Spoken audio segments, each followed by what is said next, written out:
Calvin with JDK. We're back again on solo practice home drills for the beginner. Today we're focusing on the rear leg turning kick. The turning kick is introduced at this level in our school, not because it's paired with a form per se. We introduce it because it is easy to do and it allows the beginner to engage in a little bit of light sparring work. So, is it a devastating kick? It could be, but the probability that it's going to be a finishing type blow is a little bit less, just because it's easy to do. Unfortunately, it's also easy to see. It's not to say that there's no chance that you can apply a hydrostatic shock through the body, debilitate the leg, knock a person out in the head. That's not to say it's not going to happen. It's just that for this kick, we're introducing at this level because it's actually fairly easy to do. We have taught this in the school recently, but for the solo practice, we need to actually go ahead and go through this technique again. As we start, we will say, let's go into a fighting stance. What exactly is a fighting stance? Is this not a fighting stance? Is this not a fighting stance? Is this not a fighting stance? The fighting stance that we typically adopt is a shortened fore balance or a long stance, which looks like this.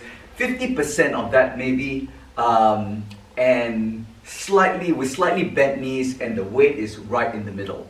We take a look at a normal standing stance, focusing to the front, dropping the knees, and you've got your fighting stance. We got a fighting stance not because it looks like a particular martial arts stance.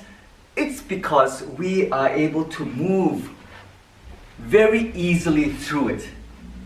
Because as we start, we use analogies to where you are in your day-to-day life so that the beginner is able to draw from other aspects or other sports. For instance, tennis, bowling, badminton, and maybe other racket games, racket sports, running. If you start adopting a much longer stance, it's a much more difficult way to engage in this kick because you really need to have some hip flexibility and hip mobility. So we start off with a fighting stance, which is a short and long range stance, a forward balance. And what we want is 2 steps. First is to flick your hips forward from wherever they are. So if they're a little bit further back, they're a little bit further forward, or diagonally set aside from the 12 o'clock mark. Turning the hips forward, first of all, engages the hips. Before then, you tell the beginner to send that leg out and balance or align your body, balance and align your body so that when I look down that leg, I see more or less a straight line. And that's a great way to actually help the beginner learn. So while you're at home, if you can stand in front of a mirror, the first thing that you want to look at or look out for is the spin of the hips. That's number 1. And the second one is an alignment of the body and the leg. There's quite a few things that went on. Let's recount it. First, as I spin this forward, I am facing directly ahead. You can see the hands come together, or I suppose if you want to think about it, they equalize to the front. And as I swing the back leg, look at what happens to the front foot. I'm balancing off the ball of the foot, and that front foot turns so that the heel points straight ahead, and that allows the hip to swing forward and the leg and the body to be aligned. Remember, this is a beginner level technique. Maybe different schools change the angle slightly. They come from the side. This is specifically so that you can teach the beginner that the striking power comes from the side, different from a turning kick, a back leg turning kick, where the striking angle of entry goes in at a 45-degree angle. So if I set up a bag, for instance, right in front of me, as I spin those hips and send that back leg out, I want to hit the bags from, if that's the 12 o'clock mark, the 3 o'clock approach. So right from the side. And that's a nice way to kind of measure how the leg is traveling. The next thing that you want to look out for is making the flight path of the leg, or the end of that flight path, horizontal. So 1, 2. I want to be able to kick on the horizon or parallel to a tabletop. So however you stand, what you want to first do is turn directly forward. That's number 1. Number 2 is we're going to spin on the balls of the feet or the front foot, kick along the horizon, and then down, and then back again.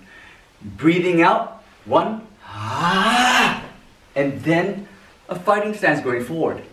Now, the often seen beginner mistake is, and it's not really a mistake, it is the leg rises up at a 45-degree angle.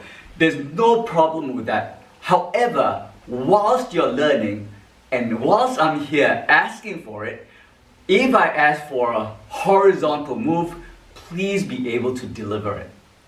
How do you do that, and why is that so important? To be able to choose the angles allows you to be able to calibrate your leg so that when you see an opening, you can deliver that leg into the opening, through it, and hit the target. There's no point in just looking at the outside of the body and swinging the legs to the outside, because that's never going to hurt the opponent. To be able to hit the target in a horizontal manner, what you need to do is think of doing a high five to a hand that's totally flat.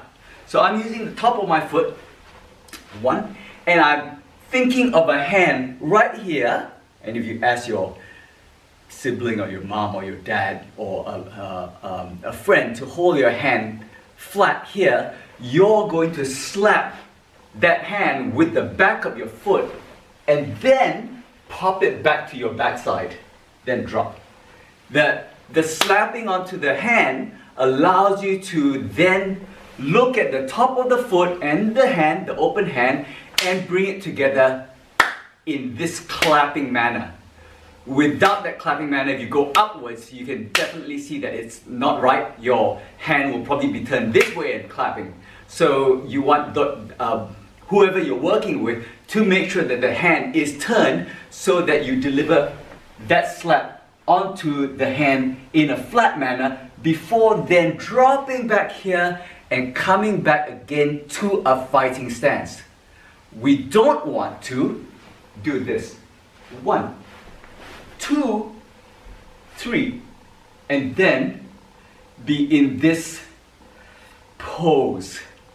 This repose means that you may want to actually kick with that leg again, and the person who you're fighting will know that that foot is still active, and all he has to do is jam that leg, and then you're in trouble.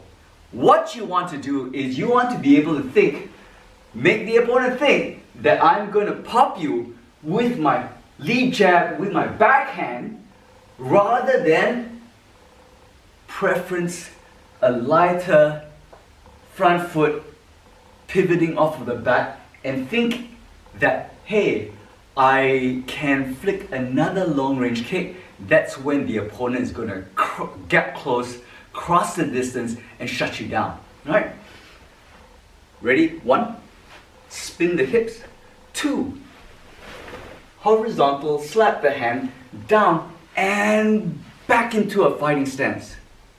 However that fighting stance is, however your school sets you up, you come back into a neutral position so that it looks as though I can deliver a jab, a cross, a knee strike. Not just think that 1, How many times have we seen this? Oh yes, I'm about ready to give you a kick. Not great. So from a different angle, 1, 2, and down, and return. Ready?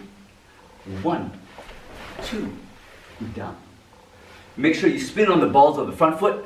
The foot has to turn. You don't want to set your foot on the ground. You need to be able to lighten the load off of the heel and make sure that the hip goes all the way through. It's not a low set stance that you want. It's not a traditional short range kick. It is a long range, mid to long range kick that requires your hip to stretch out. When you do stretch out, the body expands. Expansion of the body means that your upper body and your lower body go further apart from each other. A short range kick, the body and the leg comes closer together. So for a long range kick, as I do a number 2, I want to make sure that I stretch out, extend, and then drop my leg and come back. Alright? If you want to finesse the kick and finesse your understanding of the kick, the body is the counterweight. This is your fulcrum.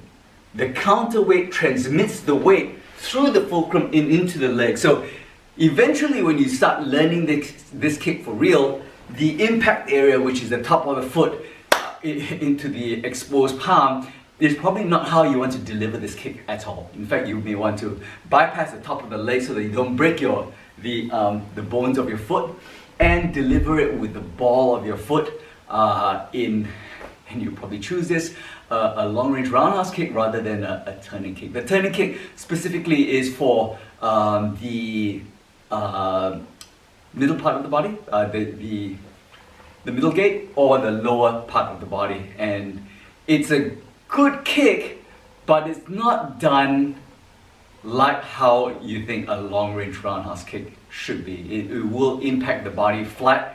It goes around the body a little bit and it reaches into areas in which you sometimes are not allowed to hit in competition. This is the benefit of using a long range turning kick. So enjoy training from home and stay safe.